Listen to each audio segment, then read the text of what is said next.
जादुई कहानी चमत्कारी झील। बहुत समय पहले की बात है। एक छोटे से गांव में एक लड़की रहती थी जिसका नाम राधा था। राधा का सपना था कि वह कभी एक जादुई जगह पर जाए जहां सब कुछ खास और असाधारण हो। उसका दिल हमेशा किसी अद्भुत और रहस्यमय चीज के लिए तड़पता रहता था। एक दिन राधा ने गांव के बाहर एक अजनबी रास्ता देखा जिसे उसने पहले कभी नहीं देखा था।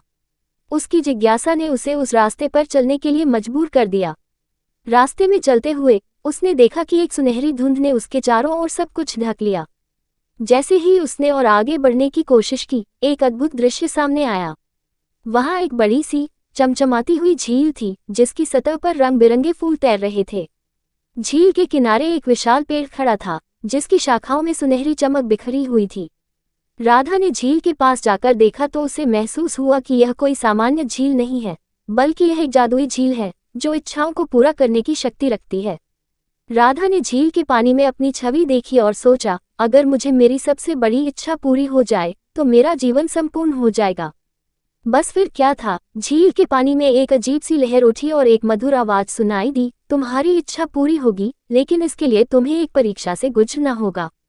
राधा को समझ में नहीं आया कि यह परीक्षा कैसी होगी, लेकिन उसने साहसिकता से जवाब दिया, मैं तैयार हूँ, और राधा को अपने साथ चलने का इशारा किया।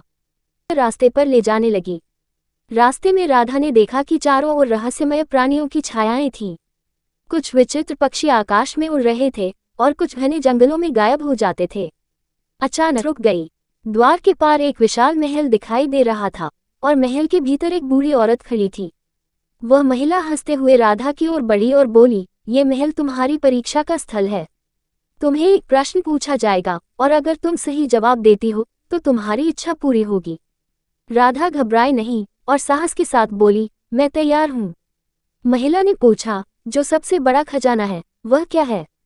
राधा ने थोड़ी देर सोचा और फिर आत्मविश्वास से बोली, सबसे बड़ा खजाना समय है। महिला मुस्कुराई और बोली, तुमने सही उत्तर दिया, तुम्हारी इच्छा पूरी होगी। इसके बाद महिला ने राधा को वापस झील के किनारे पर भेज दिया। जैसे ही राधा ने अपनी आंखें बंद की, उसकी सारी इच्छाएं पूरी हो गईं।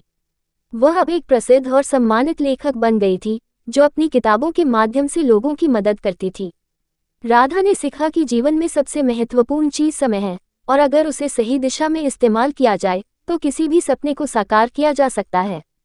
इस जादुई अनुभव के बाद राधा ने हमेशा समय की कीमत समझी और अपने जीवन को एक उद्देश्यपूर्ण दिशा दी। समाप्त।